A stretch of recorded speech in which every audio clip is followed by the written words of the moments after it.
Los textos manuscritos y las antiguas ediciones tienen domicilios que no siempre son los más adecuados para su preservación. La memoria de los mismos y su salvaguarda son dos de los objetivos que el Centro de Investigaciones Latinoamericanas Archivos tiene. Este centro nace en 1995 al fusionarse el Centro de Investigaciones Latinoamericanas de la Universidad de Poitiers y del equipo de archivos de la literatura latinoamericana y del Caribe del siglo XX.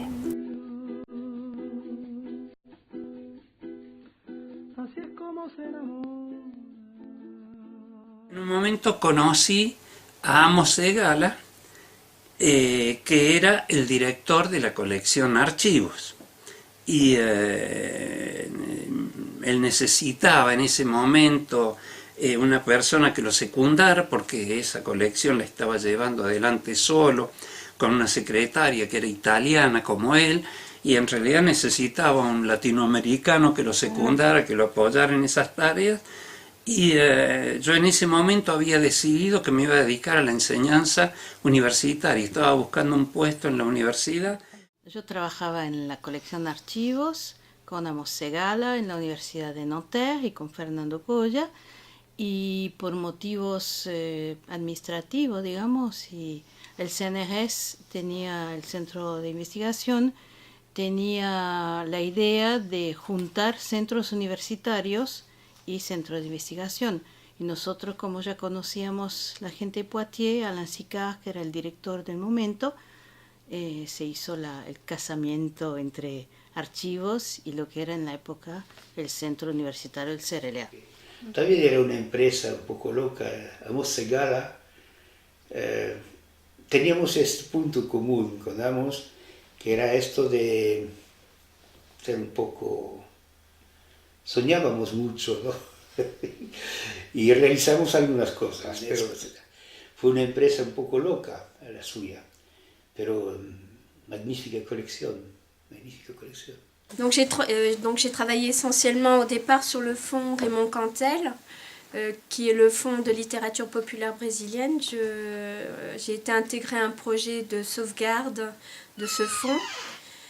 J'ai participé à la première phase de ce projet qui consistait à numériser les documents et à les classer, à en faire une liste. Et par le biais de ce travail, j'ai peu à peu intégré le reste de l'équipe avec Sylvie et Fernando. El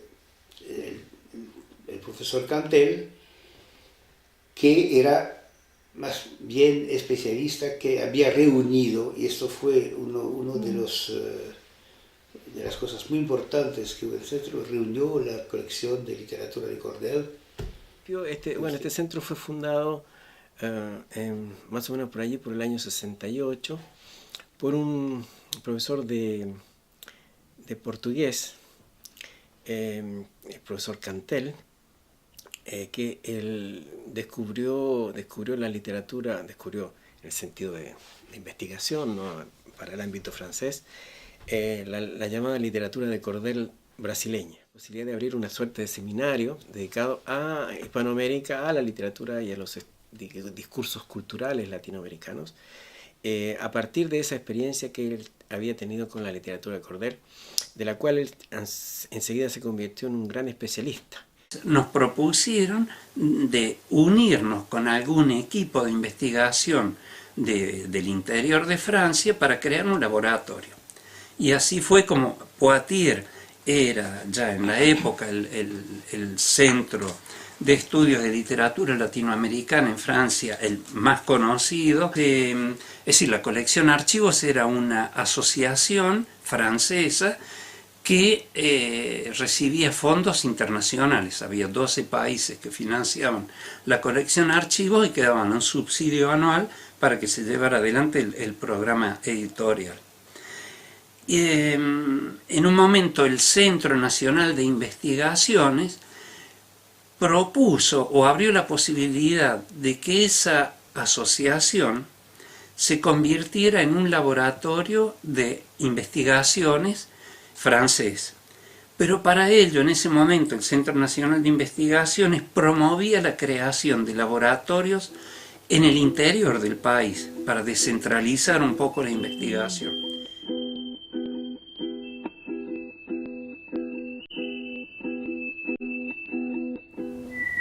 El CERELA Archivos tiene un vasto proyecto de digitalización de manuscritos y dactiloscritos conservados en 10 fondos literarios y sus correspondientes catálogos. Las publicaciones del centro, mantenidas a lo largo de 30 años, constituyen un patrimonio cultural, intelectual y punto de referencia en todo el mundo. Cuando llegamos, todavía la explotación de ese fondo documental no había comenzado. Y nos pareció que podía ser casi como una actividad complementaria a la que veníamos realizando con la colección Archivos, que de alguna forma también servía para salvaguardar y difundir los archivos de escritores latinoamericanos. Nos pareció que se podía tratar de poner al alcance del público especializado todo este material que estaba un poco durmiendo en los cajones de este centro, y donde los únicos que tenían acceso eran profesores invitados, gente que pasaba por Poitiers.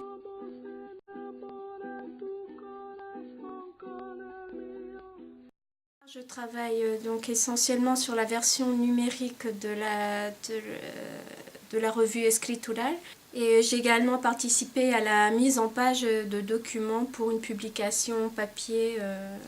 Oui, il y a des normes internationales bien sûr, mais il y en a certaines qui sont propres à notre revue.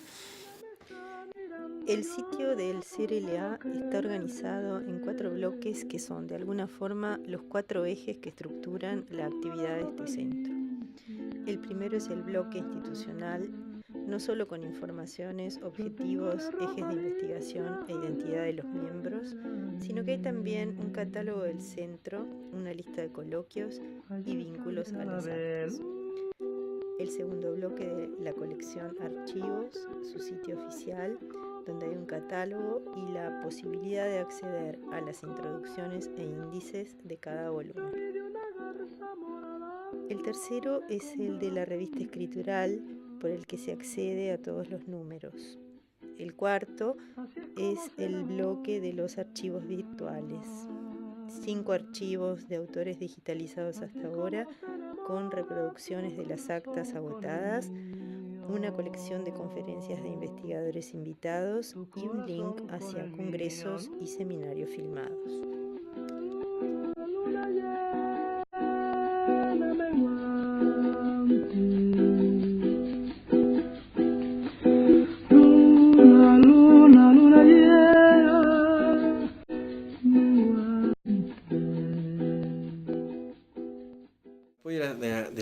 De esta maison es primero que nada infraestructural, porque es aquí donde tenemos nuestros locales y la posibilidad de tener acceso a toda una serie de maquinarias y de artefactos que permiten precisamente este proceso de conservación.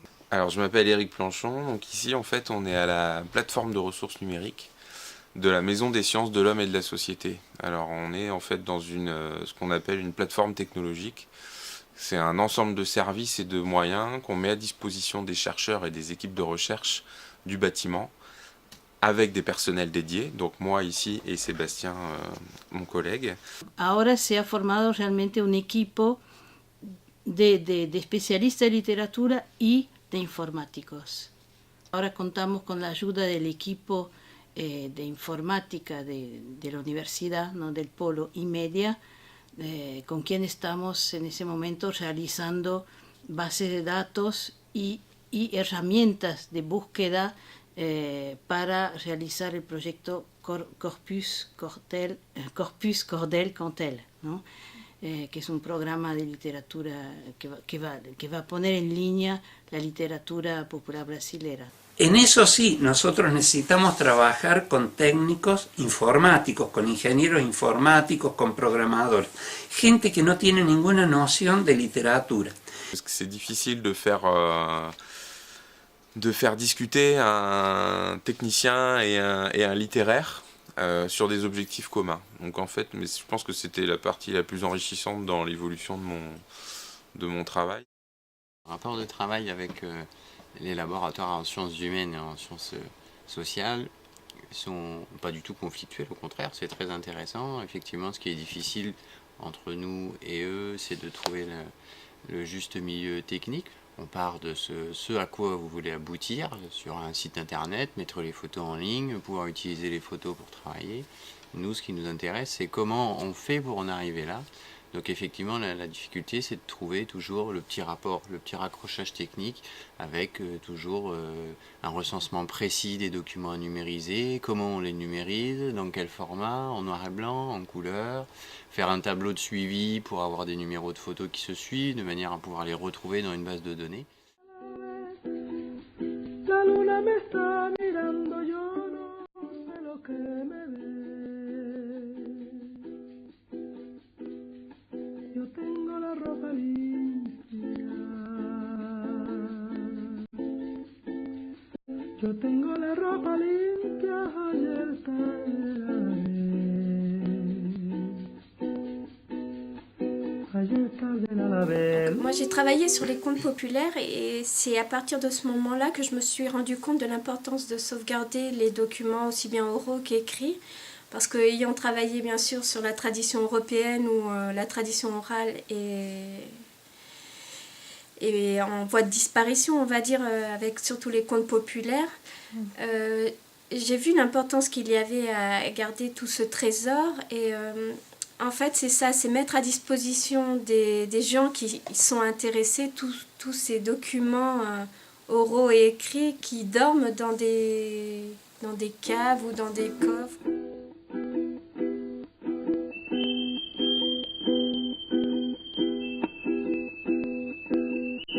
La Universidad de Poitiers nos permite tener permanentemente profesores invitados, doctorandos, postdoctorandos que son los verdaderos colaboradores, es decir, el núcleo de personas que trabajamos tanto con la colección de archivos como con los archivos virtuales es muy reducido, es decir, somos 3 personas que trabajamos permanentemente en esto, que es Paola D'Acuña, Sylvie Josséan y yo mismo, y después está el director de este centro que tiene múltiples actividades, y el resto del trabajo está realizado por este personal invitado, de alguna forma.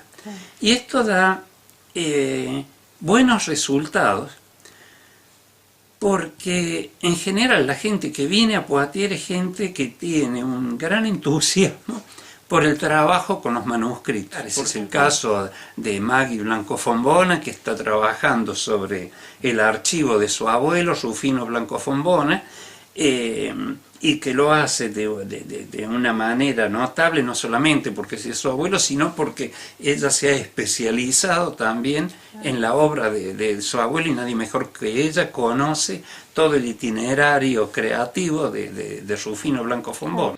Este centro está funcionando ahora, siempre, pero ahora más que nunca, con la ayuda, gracias a la ayuda de los investigadores extranjeros, ¿no? Que vienen de Argentina, como vos, por ejemplo, de Italia, de Chile, de Venezuela. Las personas vienen para realizar una investigación de su interés, generalmente con un proyecto, pero al mismo tiempo que realizan la investigación nos ayudan, porque siempre estas personas dejan una parte de su tiempo para ayudar, sea en la catalogación, sea en la digitalización. Es un intercambio realmente, ¿no? Y sin esas personas no se podría haber hecho la mitad de lo que se hizo hasta ahora. Por ejemplo, el Fondo Cortázar ha sido catalogado por Susana Gómez de la Universidad de Córdoba, El año pasado vino la profesora Cristina de Almagro, también de Córdoba, que organizó todo el nuevo fondo que recibimos de Armonía Summers de Uruguay. Marina Cantamuto, ahora también de Córdoba, es coincidencia, pero está trabajando sobre el Fondo Cortázar, está revisando todo el trabajo que ha sido hecho de numerización, de digitalización, está revisando los documentos uno por uno, y son miles, para ver que no falte nada, y al mismo tiempo que realiza una investigación que va a desembocar en un trabajo académico. Bueno, la experiencia en el centro ha sido enorme. Yo creo que es un espacio privilegiado porque están todos los autores latinoamericanos que tenemos acá en el centro, también por la gente que viene, que siempre hay gente nueva, especialistas, alumnos, por las jornadas de estudio que se organizan, y entonces son periodos de intercambio bien intensivos, los coloquios o simposios. Acá en el centro tenemos, por ejemplo, muchas páginas inéditas, obras inéditas del autor, entre las cuales están poemas, algunos relatos, ensayos históricos y de otro tipo, partes del diario. La primera vez que yo tocaba un manuscrito fue cuando abrí los manuscritos de Blanco Fombona acá en Huatín. El interés de venir a este archivo es precisamente ver cómo son los derechos, tratar de averiguar el derecho de autor en este caso en la correspondencia epistolar. Es un tema muy poco trabajado, es un tema bastante importante, y es un tema que que voy a ejemplificar en la correspondencia de Carlos Droguet. Bueno, mis tareas acá fueron, por un lado, mi investigación personal, privada, con un proyecto que era de comparar los artículos periodísticos, la crítica que hay sobre Julio Cortázar y algunas de las tesis que están en el fondo archivo, en relación a la obra de Cortázar, o sea, cómo se establece una especie de diálogo entre estos fragmentos o ensayos o alusiones a la prensa y estos artículos, que, solamente buscando, leyendo el archivo, uno puede darse cuenta que prácticamente se establece un diálogo, que quien no tiene acceso o no conoce este material, como lector, digamos, le falta como un pedazo del rompecabezas. El archivo son básicamente artículos periodísticos que Cortázar recibió, que leyó, que comentó incluso, porque hay muchos que están comentados con notas, con escritos. Hay artículos literarios de crítica de colegas que le hicieron llegar textos, y hay además tesis, sobre todo tesis de doctorado. Al mismo tiempo que hago mi propia investigación, lo que hago también es revisar el material que hay, hacer un cotejamiento de datos entre la página web, las diferentes carpetas que contienen estos archivos, y relevar un poco los errores para que todo sea mejorable. Es